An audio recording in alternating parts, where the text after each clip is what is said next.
Hello dear student, how are you? कैसे हैं आप? मैं हूं आपका अपना मुकेश सर। और डियर स्टूडेंट, आज हम पढ़ने जा रहे हैं क्या? आइंस्टाइन का प्रकाश वैद्युत समीकरण। मोस्ट टाइम पे अति महत्वपूर्ण है। ठीक है भैया, तो थोड़ा सा ध्यान रखिएगा और रुक के जाइएगा।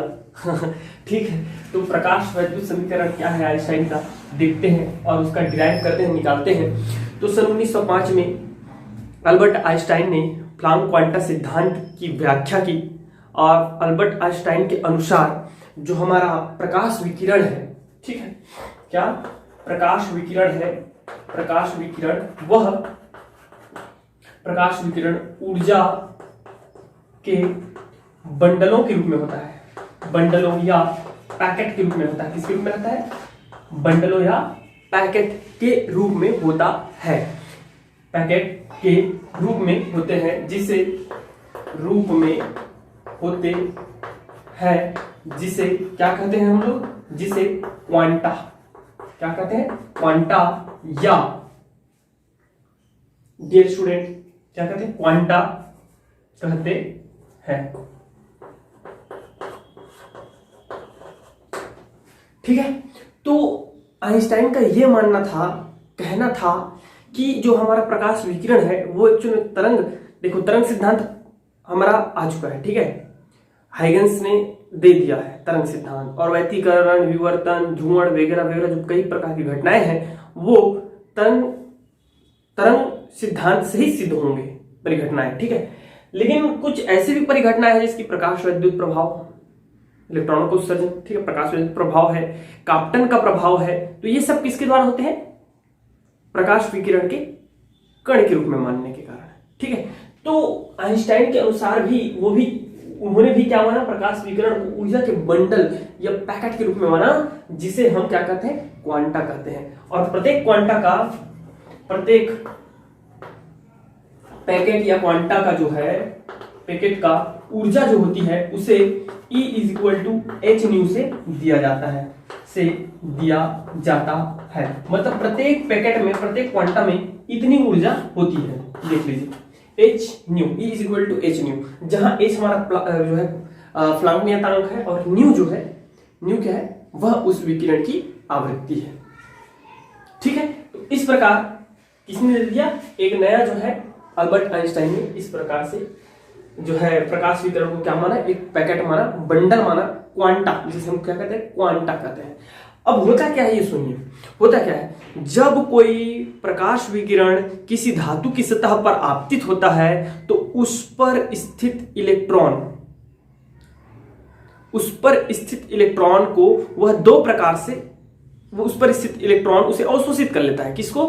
प्रकाश विकिरण को। और वह दो प्रकार से उपयोग में लाया जाता है। देखिएगा कैसे कैसे उपयोग में लाया जाता है भैया, बहुत बेहतरीन कंसेप्ट है, ठीक है। और आता है भैया, ये चीज आता है जब कोई प्रकाश की विकिरण पहुंचती है इस प्रकार से, ठीक है, और यहाँ कोई अगर धातु का कोई इलेक्ट्रॉन है तो यह इलेक्ट्रॉन, यह ऊर्जा जो है E = h न्यू, ये इस विकिरण की ऊर्जा है, ठीक है। यह दो प्रकार से यूज में आता है, बोलते हैं। कौन कौन से यूज में आता है? सबसे पहला, इससे इस इलेक्ट्रॉन का जो है इसके सतह से निकलने में, पहला सतह से निकालने में वह ऊर्जा काम आती है, सतह से निकालने में। तो सतह से निकालने में किसी इलेक्ट्रॉन को किसी धातु की सतह से निकालने के लिए आवश्यक न्यूनतम ऊर्जा को हम लोग बोलते हैं कार्यफलन, work function, that is phi naught, okay.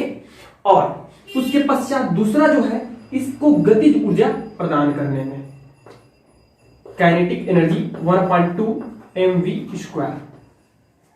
तो वो जो ऊर्जा है वह दो प्रकार से उपयोग हुआ, पहला उसको निकालने में, दूसरा उसको गतिज ऊर्जा प्रदान करने में। इसको जरूर लिखना है आपको डियर स्टूडेंट, लिखना है कि जब कोई किरण जो है प्रकाश विकिरण किसी धातु की सतह पर आपतित होती है तो वह प्रकाश विकिरण धातु के सतह पर स्थित इलेक्ट्रॉन द्वारा अवशोषित कर लिया जाता है और वह दो प्रकार से उपयोग में लाया जाता है। पहला,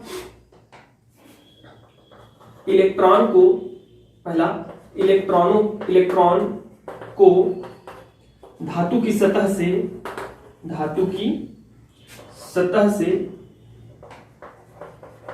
से बाहर निकालने में, अर्थात हम लिख सकते हैं इसको, अर्थात कार्यफलन के रूप में, किसी में कार्यफलन के रूप में।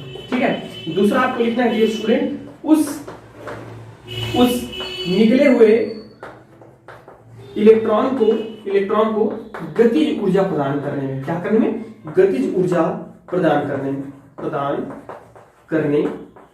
ध्यान रखिएगा, है ना, गतिज ऊर्जा प्रदान करने में उपयोग होता है। तो इस प्रकार उस पूरे जो है फोटॉन की ऊर्जा यूटिलाइज हो जाती है।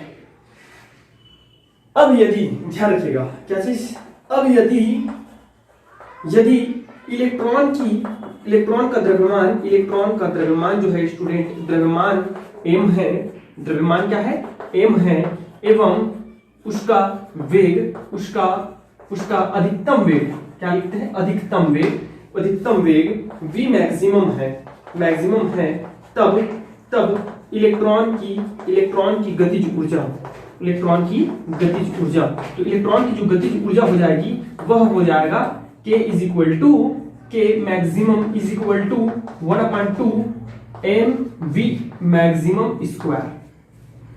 समझ में आ गया, इधर से समझ में आ गया आपको। चलिए इधर बिठा रहे हैं ना, आप लोग नोट कर सकते हैं। ओके,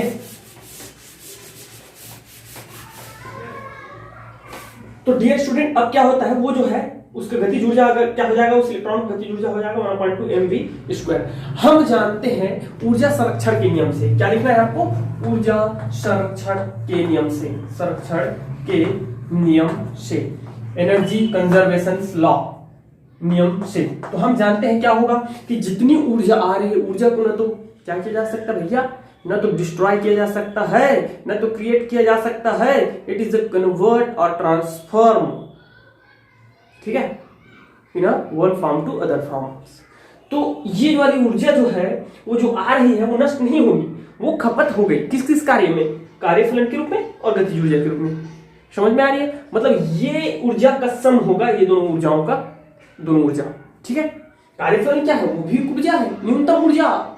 समझ में आ रही है, तो ऊर्जा संरक्षण के नियम से क्या हो जाएगा डियर स्टूडेंट, क्या हो जाएगा, विकिरण, प्रकाश विकिरण की ऊर्जा आप लोग को लिखना है, प्रकाश विकिरण की ऊर्जा उस इलेक्ट्रॉन के कार्यफलन ऊर्जा और गतिज ऊर्जा के योग के बराबर होगा। अर्थात मैं लिख सकता हूं, क्या लिख सकता हूं भैया, बता दीजिए, एक क्वांटा की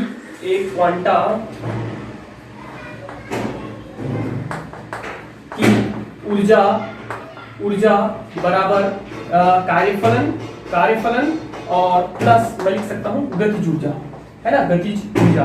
तो यहां हमारा हो जाएगा E इज इक्वल टू क्या है, h न्यू है, तो ये हो जाएगा h nu, that is equal to हो जाएगा हम लोगों का, बता दीजिए, फाई नॉट या 1/2 mv maximum square plus phi naught. समझ में आ रहा है कि नहीं आ रहा है, एकदम क्लियर होना चाहिए आपको, ठीक है ना। अब देखो भाई, अब देखो क्या, यदि यहां मैं एक काम करता हूं, इसको इधर लेके आ जाता हूं, 1/2 mv square that is equal to हो जाएगा, इसको इधर लेके जाइए, इसको इधर और इसको इधर, मतलब इसको इधर भेज दो यार, h न्यू माइनस क्या हो जाएगा, फाई नॉट हो जाएगा, सिर्फ इसको इधर भेज दीजिए, कुछ करने की आवश्यकता नहीं है। ओके, तो अब क्या होगा डियर, इधर देखो, अब क्या होगा, इधर देखिए, अब ये होगा 1/2 mv square maximum that is equal to h nu minus phi naught. यदि ध्यान दीजिएगा, यदि फोटॉन की जो आवृत्ति है वो देहली आवृत्ति के बराबर है, तब क्या होगा, यदि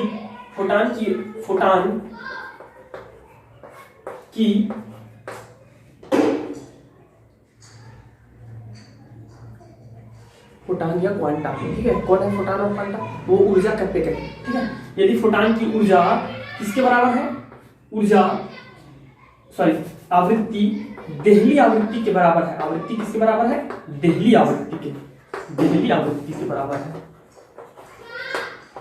बराबर है, तब हम सब जानते हैं मेरे भाई, जब देहली आवृत्ति क्या होती है, वह न्यूनतम आवृत्ति होती है, जो इलेक्ट्रॉन उत्सर्जन के लिए आवश्यक होता है, गति के लिए नहीं, इलेक्ट्रॉन उत्सर्जन के लिए आवश्यक होता है।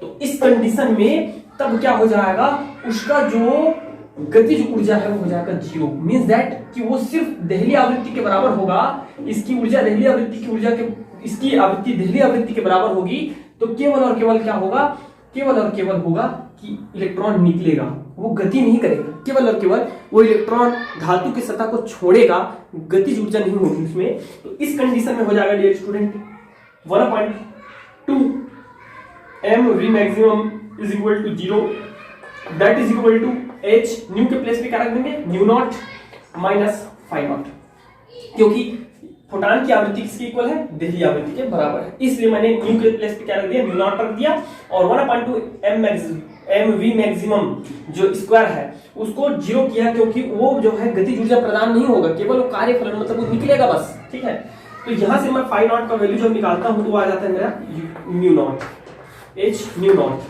आएगा। अब क्या करना है, सुनो, इस वैल्यू को आपको अगेन पुट कर देना है यहाँ। अब मैं कहां मैं एक्स का इक्वेशन दिया था पता नहीं यार, 3 नंबर दे देना, एक नंबर उसको दे देना E is equal to h nu को, है ना, और 2 ये दे देना k maximum is equal to 1/2 mv square maximum को दे देना। ठीक है, और 3 ये दे देना। चौथा हम लोग देखने वाले हैं समीकरण 3 में रखेंगे, समीकरण 3 से। तो समीकरण 3 में इस वैल्यू को रख दो डियर, तो 1/2 mv square maximum that is equal to हो जाएगा h न्यू का वैल्यू, तो h न्यू ही रहेगा, बट हमारा फाइव नॉट का वैल्यू हो जाएगा h न्यू नॉट। क्या हो जाएगा, h न्यू नॉट। अब दोनों में से मैं एक चीज कॉमन निकाल सकता हूं, और वो चीज है, वो पर्टिकुलर चीज है हमारा क्या भैया, h। तो ये हो जाएगा न्यू माइनस न्यू नॉट, और यही है हमारा क्या चीज, बोल दीजिए, आइंस्टाइन का प्रकाश वैद्युत समीकरण। समझ में आ रहा है? तो ये है आइंस्टाइन का प्रकाश वैद्युत का समीकरण। ठीक है, इसको हम लोग चाहें तो इसको मैं लिख सकता हूं k मैक्सिमम, क्योंकि that is a kinetic energy. ठीक है, h nu minus new not ऐसा लिखा जा सकता है ये। तो इसको दे दीजिएगा नंबर 4 और इसको दे दीजिएगा नंबर 5। ठीक है, तो ये है हमारा आइंस्टाइन का प्रकाश वैद्युत समीकरण। ठीक है, नंबर 5। अब एक काम करते हैं डियर स्टूडेंट, इसको मैं मिटा देता हूं। ठीक है, इस पे अब हम चर्चा करेंगे। क्या क्या चर्चा कर रहे हैं भैया, इधर सुनिए, क्या क्या चर्चा करना है इधर सुनिए। आइंस्टाइन के प्रकाश विद्युत प्रभाव की सहायता से इलेक्ट्रॉन उत्सर्जन नियम की व्याख्या लिख लीजिएगा आप लोग पूरा, है ना, इलेक्ट्रॉन उत्सर्जन नियम की व्याख्या। तो फर्स्ट क्या है ये सुनिए, फर्स्ट क्या है सुनिए, प्रत्येक फोटान जिसको मैं क्वांटा भी बोल रहा था, क्वांटा या फोटान दोनों एक ही है। ठीक है, प्रत्येक फोटान केवल एक इलेक्ट्रॉन को अपनी ऊर्जा का स्थानांतरण करता है। एक फोटान एक इलेक्ट्रॉन को अपनी ऊर्जा का स्थानांतरण करता है, और वह इलेक्ट्रॉन उत्सर्जित होकर के फिर जो है निकल करके फिर गतिज ऊर्जा प्राप्त कर लेता है, अर्थात निकल जाता है। इस प्रकार जितनी ज्यादा मात्रा में फोटान होंगी उतनी ही अधिक मात्रा में इलेक्ट्रॉन का उत्सर्जन होगा। इस प्रकार इलेक्ट्रॉन उत्सर्जन की संख्या, इलेक्ट्रॉन उत्सर्जन की संख्या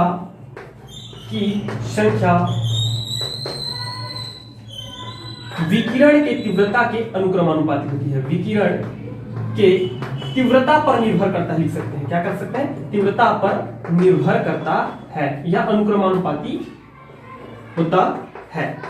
ठीक है जी, ये फर्स्ट है, आपको पूरा लिखना है जो बोला हूं मैं उसको। ठीक है, सेकंड क्या है इसकी व्याख्या सुनिए। सेकंड क्या है, आप समीकरण नंबर, इक्वेशन नंबर कौन सा देख लो भैया, कौन सा देख लीजिए, 3 देख लीजिए। ठीक है, इक्वेशन नंबर 3 देख लीजिए या 4 देख सकते हैं। तो क्या है कि कम से कम, न्यूनतम से न्यूनतम एक इलेक्ट्रॉन उत्सर्जन के लिए यह आवश्यक है कि उसकी जो है देहली आवृत्ति कम से कम उसकी आवृत्ति देहली आवृत्ति के बराबर होना चाहिए इलेक्ट्रॉन उत्सर्जन के लिए। उससे कम आवृत्ति पर इलेक्ट्रॉन का उत्सर्जन नहीं होता। जैसे कि हमने यहाँ देखा, यदि फोटॉन की आवृत्ति देहली आवृत्ति के बराबर है तो उसका केवल क्या हो रहा है, उसका केवल जो है हमारा देहली आवृत्ति के बराबर है तो वो केवल और केवल कार्यफलन का कार्य कर रहा है, अर्थात इलेक्ट्रॉन को निकालने के लिए।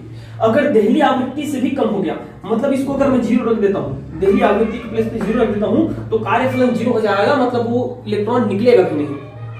ठीक है, ये चीज है और कुछ नहीं। तो दूसरा ये है कि समीकरण कौन कौन सा है, 3 4 से स्पष्ट है, 3 4 लिख दीजिएगा। ठीक है, एक और समीकरण आप दे सकते हो भाई, एक और समीकरण हम दे सकते हैं। नंबर 5 हो गया, एक और समीकरण मैं दे सकता हूँ। और क्या कौन सा समीकरण दे सकता हूँ, इधर मिटा देता हूँ यहाँ बीच में। ठीक है, वो समीकरण ये है, आप कुछ मत करो, सिर्फ और सिर्फ ये कर सकते हैं कि 1/2 mv² that is equal to mv² maximum लिख सकते हैं। अगर शुरू से लिखना है तो शुरू से लिखिएगा और नहीं लिखना तो मत लिखिएगा पूरा। ठीक है, तो हम लिख सकते हैं h nu minus h nu के जगह हम क्या रख सकते हैं, फाइ रख सकते हैं। क्या रख सकते हैं, फाइ नॉट रख सकते हैं। ठीक है, तो इस प्रकार तो समीकरण किससे 3 व 4 से स्पष्ट है, 4 से स्पष्ट है कि इलेक्ट्रॉन उत्सर्जन के लिए एक न्यूनतम आवृत्ति की आवश्यकता होती है जिसे देहली आवृत्ति कहते हैं। जिसे क्या कहते हैं, देहली आवृत्ति कहते हैं। ओके डियर, तीसरा क्या है ये सुनिए। तीसरा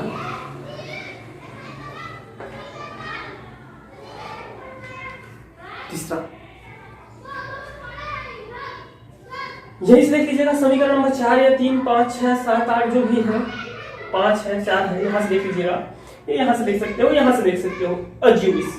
तो इससे हमको स्पष्ट है कि किसी भी इलेक्ट्रॉन की गतिज ऊर्जा के लिए, ठीक है, निकलने के लिए नहीं बोल रहा हूं, गतिज ऊर्जा के लिए उसकी आवृत्ति जिम्मेवार होती है, आवृत्ति पर निर्भर करता है, न कि तीव्रता पर। ये लिखना है आपको। ठीक है, लिखिएगा कि इलेक्ट्रॉन के गतिज ऊर्जा के लिए एक निश्चित आवृत्ति होना आवश्यक है, उसकी विकिरण की आवृत्ति पर निर्भर करती है, ना कि प्रकाश विकिरण की तीव्रता पर। समझ में आ रहा है? तो ये चीज आपको लिखना है। नंबर 4 क्या भैया, काल पश्चता टाइम लैगिंग। ठीक है, तो काल पश्चता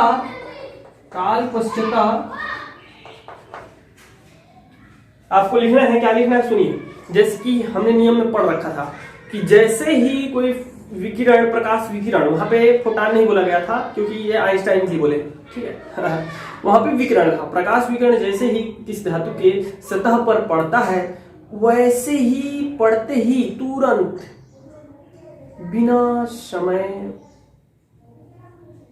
व्यथित किए तुरंत उसका इलेक्ट्रॉन मुक्त हो जाता है। मतलब प्रकाश पड़ने और इलेक्ट्रॉन के निकलने में सिर्फ टाइम जो लगता है वो लगता है 10⁻⁹ सेकेंड।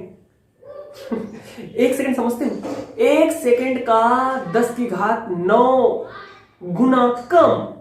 सोचिए कितना कम समय लगता है, इतना कम समय लगता है। मतलब इसको बोलते हैं काल पश्चता बोलते हैं। पश्चता मतलब होता है जी पीछे। काल मतलब समय में पीछे।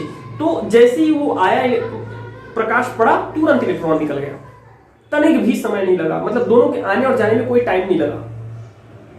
ठीक है, इसको बोलते हैं काल पश्चता। तो अल्बर्ट आइंस्टाइन जी बोलते हैं कि क्या प्रकाश विकिरण फोटॉन के आपतित होते ही, फोटॉन के आपतित होने और इलेक्ट्रॉन के निकलने में काल पश्चता बहुत कम होती है, न के बराबर। बस ठीक है, तो इस प्रकार से आपको इसकी जो है व्याख्या करनी है। ओके डियर, चलिए देखते हैं, आगे बढ़ते हैं।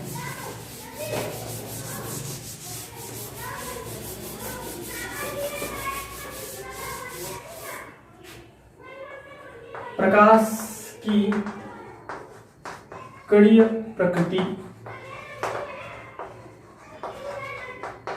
फोटॉन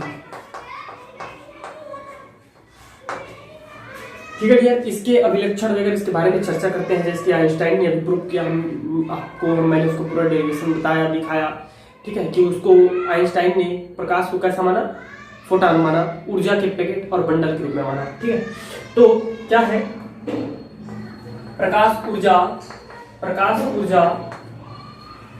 एक पैकेट या बंडल के रूप में होता है, जिसे बंडल के रूप में होता है जिसे क्वांटा या फोटॉन कहते हैं। क्या कहते हैं? क्वांटा या फोटॉन कहते हैं, जिसकी ऊर्जा E = h से दी। अभिलक्षण, फोटॉन की अभिलक्षण, इसमें क्या क्या विशेष होता है देखिएगा फोटॉन के अभिलक्षण। तो फोटॉन में डियर स्टूडेंट देखिए क्या क्या होता है। फर्स्ट, इन फोटॉनों का वेग जो है, वेग 3 × 10⁸ मीटर पर सेकेंड होता है। ठीक है, जिसको हम लोग प्रकाश की चाल कहते हैं। तो वही फोटॉन की चाल होगी, क्योंकि प्रकाश को उन्होंने क्या माना, कण माना है, फोटॉन माना है। तो भाई जितने वेग से हमारा तरंग चलेगा, है ना, अगर हम उसको तरंग के रूप में मानते हैं तो उतना ही चाल से कण भी चलेगा, दोनों के वेग में परिवर्तन नहीं होता। दूसरा क्या है, यदि प्रकाश की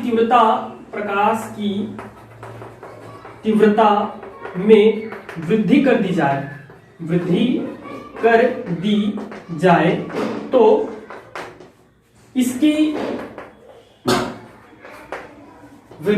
जाए तो इसकी ऊर्जा अपरिवर्तित रहती है,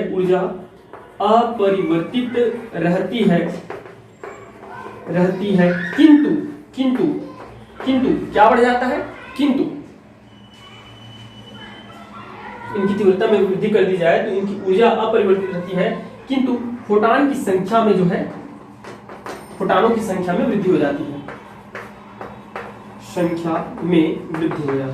ठीक है। नेक्स्ट पॉइंट ये है कि ये फोटॉन विद्युत क्षेत्र और चुंबकीय क्षेत्र द्वारा अप्रभावित रहते हैं।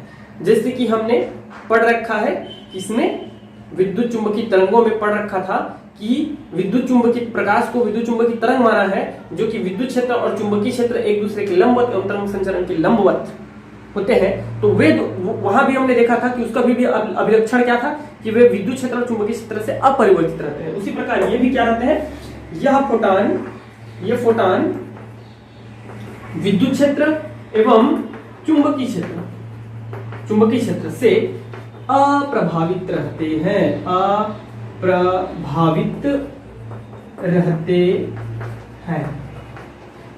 ठीक है डियर। नेक्स्ट, माध्यम बदलने पर जैसे कि सूर्य से हमारा जो है फोटॉन आ रहे हैं तो बीच में एक निर्वात है, उसके बाद हमारा वायुमंडल है, ठीक है। तो माध्यम बदलने से फोटॉनों की जो है आवृत्ति वही रहती है, क्या रहती है, फ्रीक्वेंसी जो है, आवृत्ति वही रहती है, किंतु चाल एवं तरंग दैर्घ्य बदल जाता है, ध्यान रखेंगे, बदल जाता है। ओके, नेक्स्ट क्या है, नेक्स्ट डियर, फोटॉन के संघटन में ध्यान रखेंगे, फोटॉन के संघटन में ऊर्जा और संवेग हमेशा संरक्षित रहता है, परिवर्तित नहीं होता, ठीक है, नहीं होता है। इसको ध्यान रखिएगा डियर स्टूडेंट। उसके बाद नेक्स्ट है, बहुत सारे हैं इसमें, कम स्मार्ट पॉइंट है इसका, ठीक, 8-9 पॉइंट देखते हैं और कौन कौन से पॉइंट्स हैं। नेक्स्ट देखिए, इनकी ऊर्जा जो होती है, फोटॉन की ऊर्जा को निम्न समीकरण से दिया जाता है, ऊर्जा को E = h से दिया जाता है, और इसकी संवेग, नेक्स्ट पॉइंट है ना, ये संवेग जो होता है P = mc, और हम सब जानते हैं C = होता है μ/λ। अगर नहीं जानते देख लीजिए कैसे निकालना है, C = कैसे निकाला जाता है डियर, ये देखिए, हम सबको पता है वेग बराबर होता है दूरी बटे समय, ठीक है, दूरी है लेमडा, समय है टी और वेग है सी, प्रकाश की वेलोसिटी। ठीक है, टाइम को इधर ट्रांसफर कर दीजिए तो time T is equal to हो जाएगा लेमडा बाई सी, है ना, या और टी को हम लोग लिख सकते हैं 1/न्यू, आवर्तकाल की व्युत्क्रम होती है तो लेमडा बाई सी, तो न्यू का वैल्यू जब निकालेंगे तो आएगा सी बाई लेमडा। ठीक है, तो न्यू इज इक्वल टू होता है सी बाई लेमडा, और यहाँ हमारा अगर हम निकालना चाहें किस चीज का निकालेंगे, सी का, तो सी का जब मैं निकालना चाहूंगा तो क्या हो जाएगा, न्यू लेमडा हो जाएगा, न्यू लेमडा हो जाएगा, न्यू लेमडा होगा, सी का वैल्यू न्यू लेमडा होगा, दूरी बटे समय, वेग बराबर दूरी बटे समय। ठीक है, तो दूरी लेमडा टी समय, ठीक है, अरे भाई ओके, टी को उधर ट्रांसफर किया, लेमडा बाई सी हो गया, वेरी गुड, 1/न्यू लिख दिया, सही है, तो न्यू का वैल्यू निकालूंगा सी बाई लेमडा हो जाएगा, तो सी का वैल्यू निकालूंगा तो न्यू लेमडा हो जाएगा। ठीक है, तो सी का वैल्यू क्या हो जाएगा, न्यू लेमडा हो जाएगा, तो इसका संवेग P is equal to M से दिया जाता है, और सी का वैल्यू रखना चाहेंगे तो भी आप रख सकते हैं। ठीक है, एम क्या हो जाएगा, सी का वैल्यू एम न्यू लेमडा हो जाएगा, इस प्रकार से। ठीक है भैया, तो ये हो गया इसका संवेग। इसका द्रव्यमान जो होता है उसको किससे दिया जाता है, ये देखिए, दो प्रकार के द्रव्यमान निकालेंगे, दोनों को देखते हैं। इसका द्रव्यमान, तो इसका जो द्रव्यमान होता है m is equal to m naught under root 1 minus v naught by c. अब ये क्या चीज है, ये है डियर स्टूडेंट इसका रेस्ट मास, एम नॉट को बोलते हैं रेस्ट मास, अर्थात स्थिर अवस्था में जब वो गति नहीं कर रहा है तब के समय में उसकी द्रव्यमान। ठीक है, एम उसका एक्चुअल द्रव्यमान है जब वो गति कर रहा है, सी स्पीड ऑफ लाइट है, ठीक है, और v उस कण का वेग है, फोटॉन का वेग है। अब क्योंकि हम ये जानते हैं कि फोटॉन का वेग क्या होता है, कण के वेग के बराबर होता है। ठीक है, तो इस स्थिति में यदि मैं इसका क्या निकालूं, रेस्ट मास निकालूं, तो रेस्ट मास एम नॉट बराबर हो जाएगा अंडर रूट, एम इधर मल्टीप्लाई कीजिएगा, under root 1 minus v naught by c. हम जानते हैं कि उसका कण का वेग जो होता है वो प्रकाश के वेग के बराबर होगा, तो ये दोनों कट जाएंगे, एक आ जाएगा इसके प्लेस पे, सेम है, इसलिए कट जाएगा, एक आ जाएगा, और 1 माइनस 1 हो जाएगा 0, मतलब that is completely 0, then M naught is equal to 0। मतलब भाई कि इस क्या स्थिर अवस्था में उसका कोई मास नहीं होता, उसका अस्तित्व ही नहीं होता, तो फोटॉन हमेशा निरंतर क्या करते हैं, गतिमान होते हैं, निरंतर कभी भी रुकते नहीं है, अगर वो रुकते हैं खत्म, समझ में आ ये। नेक्स्ट इसी में इसका तुल्य जो द्रव्यमान है उसको हम लोग यहां से निकाल सकते हैं, तुल्य द्रव्यमान जो है यहां से निकाला जा सकता है। आइंस्टाइन के अनुसार E is equal to mc square, और प्लांक के अनुसार हमारा E is equal to h nu होता है। तो यहां से आप लोग क्या कर सकते हो डियर, यहां से हम लोग इसका तुल्य द्रव्यमान निकाल सकते हैं। क्या निकाल सकते हैं, तुल्य द्रव्यमान mc square that is equal to h nu, and m is equal to हो जाएगा h nu by c square. ठीक है, इस प्रकार आप निकाल सकते हैं। c के प्लेस, न्यू के प्लेस पे हम लोग रख सकते हैं, न्यू के प्लेस पे हम लोग रख सकते हैं c बाई लेमडा, तो एक c से एक c कट जाएगा। ठीक है, तो ये बोलते हैं इसको तुल्य द्रव्यमान। ठीक है, तो यहां से तुल्य द्रव्यमान निकाला जा सकता है। सिंपल सी बात है यार, यहां से ले लो ना, E is equal to mc square Einstein के अनुसार, है ना। यदि वो रुकता है, या देखो यहां से 2-3 कंक्लूजन निकल के आते हैं। रेस्ट अवस्था में फोटॉन का कोई भी मास नहीं होता, ठीक है, अर्थात उसका अस्तित्व ही नहीं रह जाएगा, एक चीज। दूसरा चीज देखो, बिना द्रव्यमान की ऊर्जा संभव नहीं है, और बिना ऊर्जा के द्रव्यमान संभव नहीं है। मतलब इस ब्रह्मांड में ऐसा कोई भी चीज जो द्रव्यमान रखता है, ठीक है भाई, अब बिना द्रव्यमान की किसी चीज का अस्तित्व है क्या, नहीं ना है। द्रव है उसका भी द्रव्यमान है, सबको पता है, ठोस का द्रव्यमान तो होता ही है भाई, गैस का भी द्रव्यमान है, हम सब जानते हैं। तो जिस चीज में भी द्रव्यमान है उसमें क्या है, एनर्जी है, और बिना मास के उसमें कोई एनर्जी नहीं होगी। ठीक है, तो फोटॉन में तो फिर संवेग भी होता है, और जो है वेग भी होता है, द्रव्यमान भी होता है, तो उसकी एनर्जी कुछ ज्यादा ही होती है। नहीं, इसका थोड़ा सा अलग मैटर है, मैं इसको अभी वर्तमान में इसकी व्याख्या नहीं करूंगा, बस इसको थोड़ा सा आपको बता रहा था। ओके, तो डियर स्टूडेंट, ये हो जाता है आइंस्टाइन के समीकरण, और हमारा स्पेशल जो है फोटॉन के बारे में जानकारी, अभिलक्षण उसका क्या क्या होता है, कैसे होता है।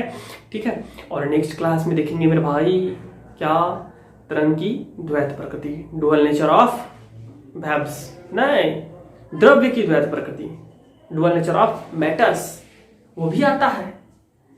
डी ब्रोगली समीकरण आता है। ठीक है, और उसके साथ साथ हम देखेंगे नेक्स्ट क्लास में डेविसन और जर्मर का प्रयोग। तो आज के लिए इतना ही। Thank you very much and best of luck.